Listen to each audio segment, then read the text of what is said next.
상으로 지원받은 만물의 영장이라고 하지 않습니까? 인간에게 놀라운 선물을 주신 것이 있는데 이것이 우리가 살아가면서 감격을 갖게 만들어 주시고 인생을 즐거워할 수 있도록 그 은혜를 우리들에게 특권으로 주셨습니다.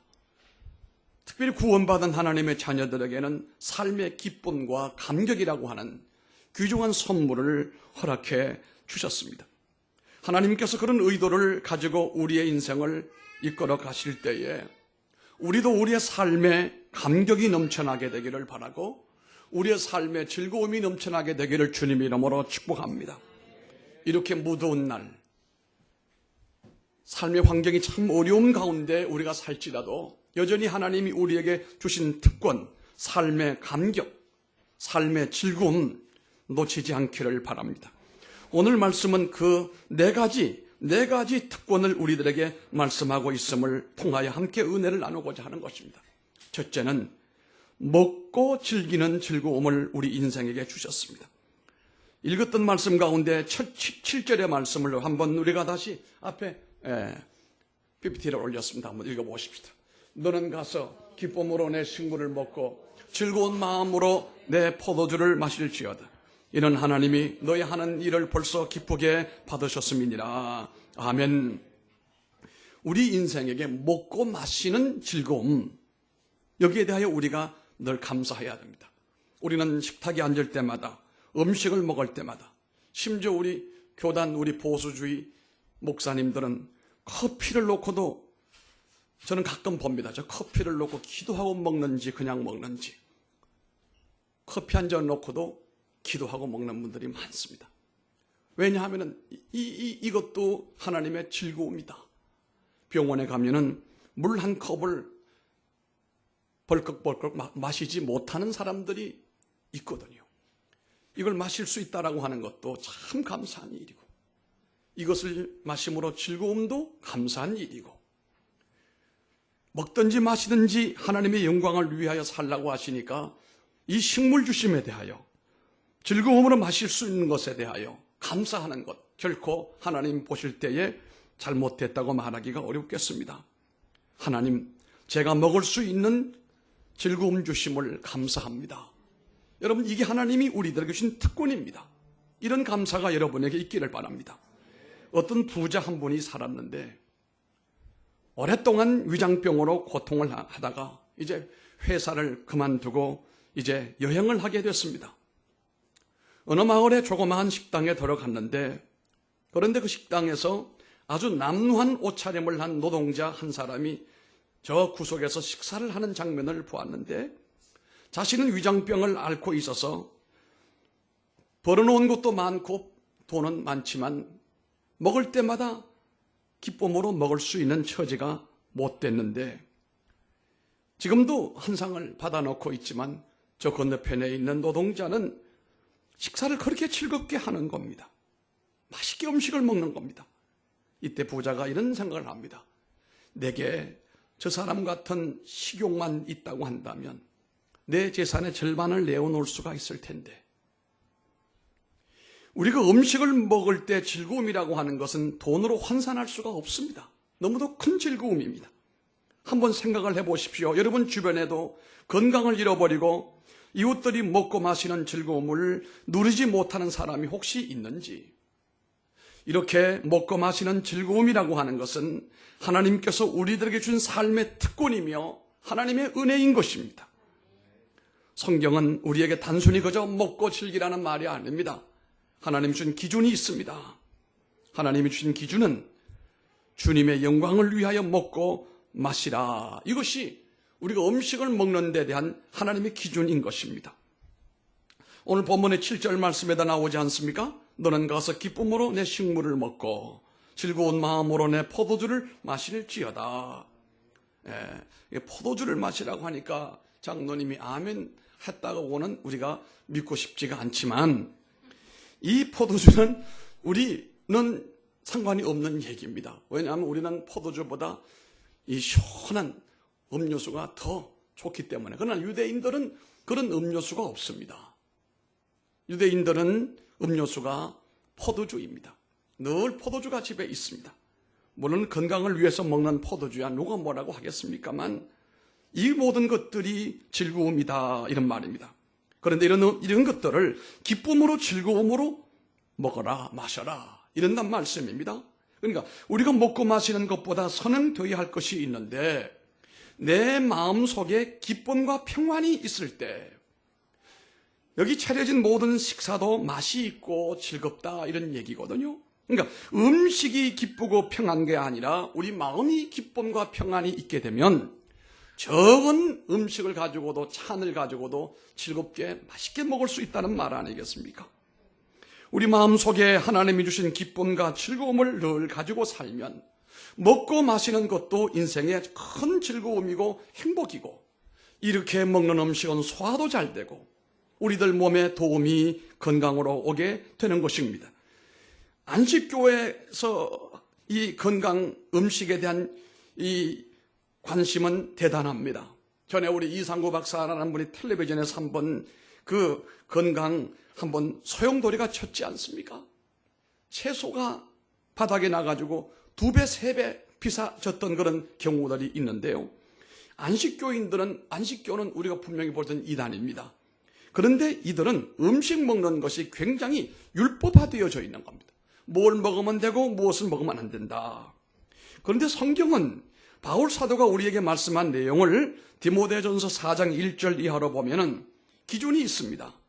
그러나 성령이 밝히 말씀하시기를 후일에 어떤 사람들이 믿음에서 떠나 미혹해 하는 영과 귀신의 가르침을 쫓으리라 하였으니 자기 양심이 화인 맞아서 외식함으로 거짓말하는 자들이라. 혼인을 금하고 식물을 폐하라 할 터이나 식물은 하나님이 지으신 바니 믿는 자들과 진리를 아는 자들이 감사함으로 받을 것이니라. 하나님이 지으신 모든 것이 선함에 감사함으로 받으면 버릴 것이 없나니. 아멘. 이제 이 말씀에서 살펴보게 되면 귀신의 가르침이 여기에 등장하는 것을 보게 됩니다. 귀신의 가르침. 여기 귀신의 가르침은 2가지인데요. 결혼을 하지 말아라. 결혼을 금하는 가르침이 있고, 그러니까 결혼은 악한 것이다. 성은 악한 것이다. 결혼하지 말아라. 이렇게 마귀가 유혹을 한다는 사실입니다. 그러나 성경은 뭐라고 말씀합니까? 귀신의 가르침이 잘못됐다고 말합니다. 우리 주님이 우리에게 가르친 말씀을 보면 결혼은 신성한 것이고 아름다운 것이고 축복인 것입니다.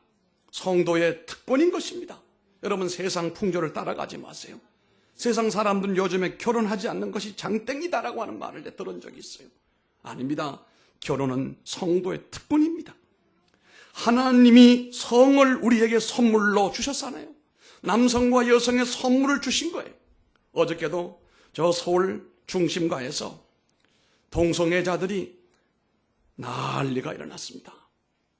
저는 참석하지 못했습니다만 많은 교회가 참석을 하고 반대를 하는데 이번엔 특이한 점이 하나 있어요. 이전에는 이 동성애자라든지 성전환자라든지 또 양성이 있는 이런 사람들이 좀 자신들은 조금 부끄러워해서 그들이 다 거리로 쏟아져 나오지는 않았습니다. 그리고 그들의 부모들도 그 사실에 대하여 그걸 부끄러워 여겼어요. 그런데 이번에 보니까 아니에요. 많은 성에 문제가 있는 분들이 거리로 그 뜨거운 데 쏟아져 나오고 그 부모들이 뭐라고 얘기를 하느냐고 하면 우리 아이들이 잘못되지 않았다. 이 성은 잘못이 아니고 차별일 뿐이다. 이렇게 말한단 말이에요. 이 동성애라고 하는 이 큰 창조의 프레임 아니겠습니까? 하나님이 남자와 여자를 통해서 에덴을 만드시고 오늘 같은 세계를 만들어 주시고 모든 동식물이 암컷과 수컷이 새끼를 낳게 되고 또 식물을 번성케 하는 하나님의 창조 역사의 원동력이 성이라고 하는 것이거든요. 그래서 이 성을 하나님은 귀히 여기는데 그 성이 우리로 말하면 오염된 성, 거릇된 성을 정당화 성소수자들의 인권으로 둔갑을 시켜서 마치 그것이 정상인 양 부르짖는 것은 염치 없는 행위다. 근데 그 부모들마저도 이제는 우리 아이들이 잘못된 게 아니고 단지 성적으로 차이가 있을 뿐이다. 성소수자들의 부모들이 등장하고 나옵니다, 이제.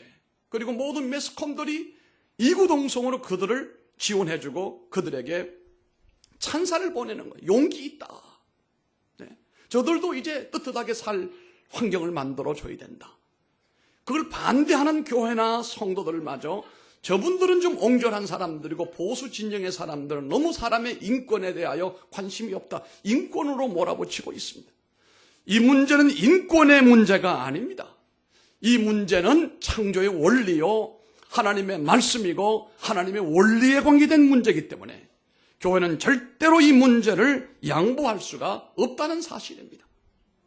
동성애자들을 죄인 취급을 하고 그 사람들을 사탄의 자식이라고는 우리가 말하지 않습니다만은 그런 사람들을 수용하고 포용하고 돌보는 아량은 우리가 가져야 되겠지만 그것을 성경적이라고 말하는 것은 결코 바람직하지 못하다는 사실입니다.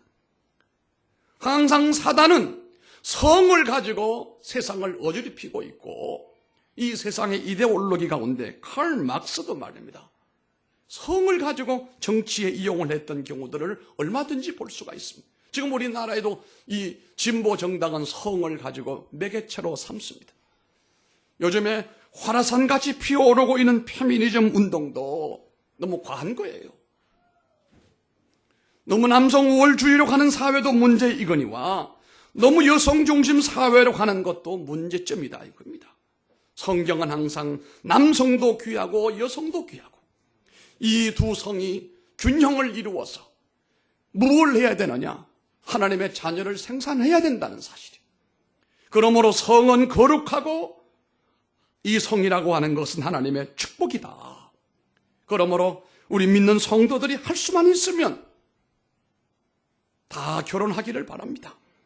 특별한 이유가 없다면, 특별한 이유라고 하는 것은 바로 하나님에 대한 헌신으로 나는 혼자 살겠다. 하나님을 향한 헌신이 이것이 독신이거든요. 여러 가지 조건이 맞아 결혼하지 않는 건 은밀히 말하면 독신이라는 근거가 맞지가 않아요. 하나님께 내가 헌신함으로 인하여 나는 홀로 살겠다는 사람은 이게 독신이 맞습니다. 그렇지 않은 모든 사람들은 결혼하시기를 바랍니다. 하나님 주신 성을 통하여 두 사람이 하나가 되는 기가 막힌 하나님의 섭리. 이걸 생물학적으로만 볼 것이 아니고 하나님의 은혜와 하나님의 축복의 관점에서 보게 되면 성도의 성이라고 하는 것은 너무도 아름다운 것입니다. 우리 교회 안에서는 남녀 간의 성이 존중받고 서로 이 성에 대하여 우리가 유린하지 아니하고 오용하지 아니하고 성을 존중하면서 남성은 남성대로 여성은 여성대로 고유의 능력을 잘 활용을 하여 한마디로 말하여 남자는 아버지 같은 남자, 여자는 어머니 같은 여자, 우리 아이들을 건강한 남자는 건강한 남자아이를, 여자는 건강한 여자아이로 이렇게 양육할 수 있는 그런 분위기가 꼭 되기를 바라고, 사단은 이렇게 음식물도 뭘 먹으면 안 된다, 뭔 안 된다고 말하고, 또 사단이 결혼도 하면 안 된다. 이것은 성경적이지 못하다는 겁니다. 우리가 음식의 관계에 대해서는요, 먹든지 마시든지 하나님의 영광이 되면은 뭐든지 먹을 수가 있습니다. 뭐든지 먹을 수 있습니다. 결혼은 하나님께서 허락하시는 이 부부의 아름다운 결혼은 무엇보다도 신성하고 거룩한 것입니다. 우리는 이렇게 하나님께서 주신 먹고 마시는 즐거움, 부부의 성관계를 맺는 아름다운 즐거움, 이 모든 하나님께서 허락하신 특권인 줄로 알기를 바라는 것입니다. 이 무더위 가운데 우리의 입맛이 떨어질 수 있을는지 모르지만 음식 주심에 대하여 늘 감사하시고 즐거움으로 음식을 드시기를 바랍니다. 두 번째는 우리의 아름다움을 나타낼 수 있는 특권을 주셨어요. 인간에게는 아름다움을 나타낼 수 있는 특권. 8절 한번 다 같이 읽어볼까요? 내 의복을 항상 희게 하며 내 머리에 향기름을 그치지 않게 할지니라. 유대인의 철학은 그 사람이 참 아름다운 사람이고 바로 된 사람이라는 인격의 외적인 특성을 강조할 때 항상 두 가지를 얘기를 합니다. 하나는 그 사람에게서부터의 향기로움이고 하나는 깨끗함이라고 하는 것입니다. 사실 우리 한국 사람들에게는 이 향수 문화가 그렇게 보편적이지를 못합니다만은 유럽을 가보게 되면 로마 문화권에서는 아주 향이라고 하는 것은 거의 보편화가 되어 있습니다. 이 향 문화가 어마어마한 것입니다. 인격의 외적인 향기로움 얼마나 아름답습니까? 그래서 그 아름다움을 강조하기 위해서 머리에 기름을 바르고 옷을 여기 희게 하라. 이 말은 깨끗한 것으로 옷을 입어라. 이렇게 이제 말씀을 하고 있는 것입니다. 우리 마음속에 깨끗함과 향기로움이 있을 때 그것이 밖으로 나타나지 않을 수가 없지 않습니까? 그래서 이 두 가지를 강조를 합니다. 이런 삶을 살면서 우리가 누릴 수 있는 또 다른 즐거움이라는 사실인 것입니다. 할 수만 있다면 여러분들은 살아가는 가운데 여러분의 아름다움을 드러내시기를 바랍니다. 어떤 분이 이런 질문을 했습니다. 목사님, 우리 크리스천이 그 아내들이 화장을 해도 좋습니까? 물어요. 글쎄요, 난 모르겠습니다. 화장을 해도 좋고 안 해도 좋고 그건 알아서 할 일이지요. 가끔 이런 질문을 받아요. 예, 어느 정도 화장을 해야 되느냐. 저는 요즘에 어느 정도 화장을 하면 좋으냐라고 하는 질문보다가도 황당한 상황을 자주 봅니다.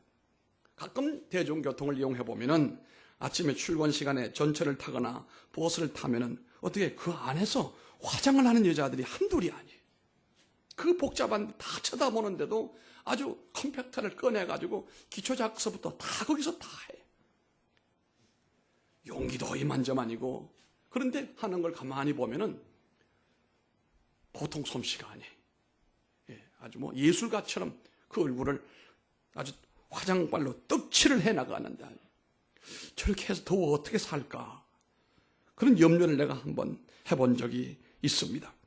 특히 남자들보다도 여자분들은 아름다움을 나타내기 위한 그 욕망이야 누가 뭐라고 하겠습니까? 그러나 사람 그 인격과 사람 내부에 있는 아름다움은 전혀 없는데 억지로 얼굴의 아름다움을 총동원하기 위하여 회칠한다라고 하는 것은 이건 분장이고 포장이 아니냐.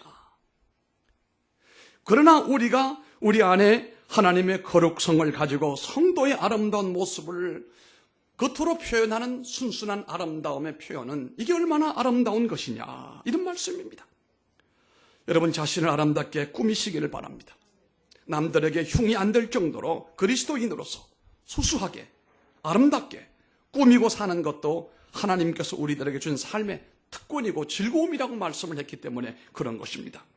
오늘 제가 여기서 보니까 여러분의 화장은 아주 정상적이에요. 아주 잘했어요. 우리 현정이도 잘했어요. 근데 요즘에 초등학생들도 빨간 이 립스틱을 칠하고 다니는 걸 봐요. 이건 좀 심하지 않나 싶어요. 이제 중학생들은 이제 아주 제자리를 다 잡았죠? 파랗게 해가지고. 어쨌든 우리에게서 우리 안에 내면의 아름다운 인격과 나의 모든 모습이 바깥으로 아름답게 묘사될 수 있는 것은 이거 특권이다 우리에게. 뿐만 아니라 세 번째는 부부 생활의 즐거움인 것입니다. 오늘 읽었던 9절 말씀에 나오는 내용을 보면 알 수 있게 됩니다. 한번 읽어보십시다. 내 헛된 평생의 모든 날 곧 하나님이 해 아래에서 내게 주신 모든 헛된 날에 사랑하는 아내와 함께 즐겁게 살지어다. 이는 내가 일평생에 해 아래에서 수고하고 얻은 분복이니라. 아멘. 헛되고 헛된 세상이라고 하지 않습니까? 이 세상은 살아본 사람이나 또 살아보려고 애쓴 사람들이 모두 함께 공감하는 것이 이 세상 고생은 많고 복잡한 일이 많지만 참 헛된 세상이다. 그런데 이렇게 허망한 세상 가운데 하나님은 우리의 삶을 허망하게 하지 않기 위하여 각인들에게 배우자를 허락하여 주셨습니다. 내게 아내를 허락하셨고 내게 남편을 허락하심으로 함께 즐거움을 살고 이 헛된 세상을 헛되지 않게 살아가게 하신 것이 하나님이 주신 특권이에요. 이것이 결혼의 목적인 것입니다. 이것을 즐거워하라 이렇게 말씀합니다. 부부가 함께 주 안에 있다는 것은 얼마나 커다란 특권인지 알 수가 없는 것입니다. 이것이 하나님의 의도하는 바이기도 한 것입니다. 잠언 5장 17절 말씀에서 19절까지 보게 되면 그 물로 내게만 있게 하고 타인으로 더불어 그것을 나누지 말라. 내 샘으로 복되게 하라. 내가 젊어서 취한 아내를 즐거워하라. 그는 사랑스러운 암사슴 같고 아름다운 암노루 같으니 너는 그 품을 항상 족하게 여기며 그 사랑을 항상 연모하라. 아멘. 여기서 암사슴과 암노루가 누구입니까? 이 말씀에 보통 재미있는 이 내용에서 자세히 보게 되면 부부의 사랑은 부부 안에서 누릴 수 있는 특권인데 사슴과 노루다. 여기서 단순한 부부 관계만을 강조하는 것이 아닙니다. 그 이전에 성경은 부부 관계를 어떻게 형성하기 위한 중요한 한 가지 특성을 강조하고 있는데요. 9절의 말씀을 보면 사랑하는 아내를 강조하고 있습니다. 부부의 진정한 사랑이 있을 때는 부부 사이에 진정한 삶의 즐거움이라고 하는 것이 생산되는 것입니다. 부부가 살아가는 가운데 증오와 짜증과 멸시와 서로 간의 공격으로 자꾸 상하고 고통스러워 인생을 사는 것은 참으로 불행한 일이 아닐 수가 없어요. 그러나 부부가 여기서 말씀하는 것처럼 사랑하는 아내, 사랑하는 남편이 되어서 두 사이가 정말 사랑하고 행복을 누릴 수 있는 관계로 살아간다면 이것이 하나님이 의도하는 목적이고 하나님의 즐거움이거든요. 하나님이 허락하신 부부 사이에서 참 사랑을 가지고 헛되고 헛된 세상에 낙을 누리고 기쁨을 누리고 즐거움을 누릴 수 있는 것은 하나님의 큰 축복이기 때문에 여러분 가정생활, 부부생활을 잘 갖고 나가시기를 바랍니다. 결혼 초기에는 갈등도 많지요. 갈등이 많을 수밖에요. 서로 살아온 지난 날이 다르고 환경이 다른데 어찌 똑같겠습니까? 똑같다라고 그렇게 흉내만 낼 뿐입니다. 3년 지나고 4년 지나면은 둘이 살아왔던 지난 날들이 확연히 차이가 나는데 이것을 함께 조화를 만들어 나가는 과정을 겪고 나면 이제 부부가 서로 이해를 하게 되고 상대 장점을 보게 되고 상대를 칭찬하고 상대에게 위로가 되고 상대에게 소망이 되어주려고 하는 이런 부부의 진정한 아름다운 관계는 부부 생활의 즐거움이다. 이렇게 우리가 말할 수가 있는 것입니다. 여러분의 부부의 생활을 증진시켜 나가시길 바랍니다. 정말로 행복으로 갖고 나가시길 바랍니다. 부부 생활이 이 헛된 세상의 소망이고 즐거움이고 하나님의 축복인 것을 누릴 수 있도록 성장해 나가시기를 바라는 것입니다. 마지막으로 네 번째 인간에게 준 즐거움이 낙이 뭡니까? 일에 대한 즐거움이라고 말씀을 합니다. 일 10절의 말씀을 한번 우리가 읽어보겠습니다. 앞에 되었습니다. 물은 내 손이 일을 당하는 대로 힘을 다하여 할지어다. 내가 장차 들어갈 음부에는 일도 없고 계획도 없고 지식도 없고 지혜도 없음이니라. 아멘. 수고의 땀을 흘리며 일할 수 있다는 것이 이게 인간의 특권이에요. 어떤 이는 이것이 인간의 저주라고 말하는 사람도 있습니다만 아닙니다. 인간이 일거리가 없다라고 하는 것만큼 불행한 일이 없다는 사실이에요. 또한 일이 너무 많아서 일에 눌려 고통당하는 것도 고통이 아닐 수가 없는 것입니다. 그러나 우리가 감당할 수 있는 수준의 일을 수고와 땀을 흘리며 일할 수 있다라고 하는 것은 우리의 정신 세계 건강, 영적인 삶의 건강을 도모할 뿐만 아니라 인간이 즐거움을 누리게 하는 것이 또 그것이 될 수가 있다는 겁니다. 여러분 일할 수 있게 하신 하나님 앞에 감사하시기 바랍니다. 일거리가 없는 것만큼 곤공한 것도 없습니다. 하나님 아직 내게 건강을 주시고 일할 수 있는 힘 주심에 대하여 하나님 감사합니다. 감사하시기 바랍니다. 나로 수고에 땀을 흘리게 하시니 하나님 감사합니다. 이를 여러분 감사하게 생각하십시오. 신약 성경에서는 바울이 이렇게 말씀합니다. 데살로니가 후서 3장 10절에 일하기가 싫거든 먹지도 말라. 아주 단호하게 바울 사도는 말씀을 했습니다. 우리 기독교는 노동이 하나님의 거룩함과 연결이 되어 있다고 보는 거예요. 그러니까 노동 다음에 오는 것이 휴식이고 휴식 다음에 오는 것이 예배이거든요. 이 예배와 노동과 휴식이 맞물려 돌아갈 때 가장 이상적인 건강과 더불어 삶의 만족이 밀려온다는 그런 공식을 얘기하는 것입니다. 우리 성도들은 일을 하나님의 사명이라 생각을 해야 되는 것입니다. 성경적인 그리스도인의 삶의 모습 가운데서 일이 있어야 그 일을 통하여 보람을 누리고 건강을 누리고 하나님을 그 속에서 발견할 수 있다는 사실입니다. 주님이 주신 건강과 젊음과 힘을 가지고 하나님의 영광을 위하여 일할 수 있다면 이것이 성도의 특권이 아니겠습니까? 오늘 사람들은 무조건 많은 소득을 누릴 수 있는 일, 힘들지 않는 일, 사람들로부터 우월감을 가질 수 있는 그런 일들만 가치를 두고 있습니다만은 그렇지가 않습니다. 모든 일에는, 모든 노동에는 고하가 없습니다. 무엇을 하든지 하나님의 영광을 위하여 일하는 일이라고 한다면 그것은 거룩하다는 겁니다. 그 노동을 통하여 우리에게 하나님께서 육체의 건강을 주시고 내 정신적인 건강도 주시고 믿음에도 하나님께서 내 영적인 축복을 허락하시는 기회가 바로 노동이라는 사실입니다. 우리 그리스도인들은 노동을 쥐약시하면 안 됩니다. 이 일은 우리의 정신세계와 영적 세계와 내 육체를 위하여도 유익한 것이다. 죄 짓는 일이 아니면 여러분 부지런히 일하시기를 바랍니다. 부모도 일하고 자녀들도 일하고 게으르고 나태한 사람이 없기를 바랍니다. 그것이 아름다움이고 인생의 즐거움이라는 사실입니다. 하나님의 영광을 위해서 즐기는 것은 다 아름다운 일입니다. 다만 그 동기와 목표가 분명해야 됩니다. 우리가 일하는 목적이 뭡니까? 우리가 노동하는 목적이 무엇입니까? 하나님의 영광을 위해서 해야 됩니다. 내가 돈을 많이 벌어서 출세한다는 출세 욕망을 가지고 일하는 것은 잘못된 것입니다. 우리가 다니엘과 그의 세 친구를 잘 알고 있습니다.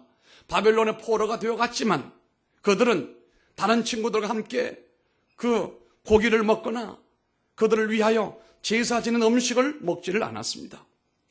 단지 그들은 채식을 먹었습니다. 그들은 철저하게 하나님의 말씀을 기준으로 하여 하나님의 영광을 위한 삶을 살아갔습니다. 그랬더니 하나님께서 그들을 사자굴에서도 건져내시고 불구덩이에서도 건져내시는 하나님의 절대적인 보호와 인도가 따라왔던 것을 꼭 기억을 하시면서 우리가 노동이라고 하는 것을 하나님의 영광을 위해서 해야 된다. 이런 하잘것없는 일을 내가 왜 해야 되느냐? 돈도 많이 주지 않는 일을 내가 왜 해야 되느냐? 이런 생각은 올바른 동기에서 일하는 노동이 아니라는 사실은 무엇을 하든지 하나님의 영광을 위하여 일하는 것이라고 한다면 하나님의 축복이 거기에 따라올 수밖에 없다는 사실입니다. 물론 일만 하면 안 되겠지요. 쉼도 있어야 되겠지요. 1년에 한 번, 두 번은 여유만 되면은 가족들이 함께 여행을 하면서 자연을 즐기면서 이런 것도 얼마든지 우리가 하나님 주시는 즐거움의 범위 안에 넣어 볼 수가 있는 것입니다.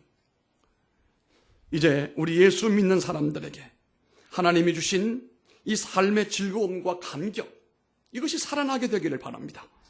억지로 끌려 다니는 삶을 살지 말고 율법주의적인 삶을 살지 말고 시계만 보고 따라가는 삶이 되지 말고 여러분의 삶이 즐겁게 되기를 바랍니다. 또 삶의 감격이 따라오기를 바랍니다. 그래서 모든 것을 할 때에 하나님의 영광을 위한 목적을 세워놓고 우리가 노력한다면 그곳에 하나님께서 주시는 은혜가 넘치게 될 줄로 믿습니다. 사실 예수 그리스도를 믿지 못하는 사람들에게 있어서 모든 노동은 이건 저주에 가깝습니다. 제 주변에도 안 믿는 친구들이 꽤 있습니다. 이런 사람들이 제게 묻는 단골 질문이 있습니다. 당신은 목사인데 도무지 무슨 재미로 사느냐고 그랬어요. 술도 안 먹고 담배도 안 피고 부동산 투기도 안 하고 뭔 재미로 사냐고 묻는 사람이 가끔 있습니다. 그럼 저는 그때 뭐라고 얘기하느냐고 하면 되묻습니다. 그럼 당신은 뭔 재미로 사느냐? 이렇게 물어봐요. 저는 어떤 재미를 가지고 사느냐라고 물을 때 예수 믿으면 참 즐겁고 하나님을 섬기는 일이 참 행복하다, 만족하다. 그 술을 먹고 즐거워 누리는 말초신경의 쾌락보다는 내 영혼 깊은 데서부터 찬송이 우러나오고 삶이 너무너무 나는 만족하고 행복하다라고 말하면 이해를 못하는 것처럼 그렇게 보여져요, 그분들이. 그래서 그분들에게 복음을 전하고 있습니다마는 여러분의 삶을 괴롭다, 불행하다, 저주스럽다 절대로 그렇게 말하지 마세요. 하나님의 의도는 여러분의 삶에 감격이 있고 즐거움이 있기를 원하는 거예요. 이 무더위 속에 살아갈지라도 여러분들이 그것을 회복을 시켜야 된다는 사실입니다. 하나님을 사랑하고 하나님 안에 즐거움을 누리는 사람들이 다 되기를 바랍니다. 그리고 그 안에서, 그리스도 안에서 여러분 삶을 즐거워하기를 바랍니다. 이 우리의 삶은 2번, 3번 오는 거 아닙니다. 한 번 금방 왔다가 금방 지나갑니다. 이것을 저주스러워 생각하지 말고 하나님의 은혜로, 하나님의 즐거움으로, 하나님의 감격으로 살아가기 바랍니다. 그래서 우리가 성경적인 동기와 목적과 태도를 가지고 하나님이 주신 삶을 즐거워하며 살 수 있는 이런 가운데 늘 감사가 되기를 바랍니다. 그리고 진실로 그리스도 안에서 하나님의 영광을 위하여 여러분의 삶을 즐기시기를 바라고 하나님 앞에 영광이 되기를 주님 이름으로 축원합니다. 기도하겠습니다.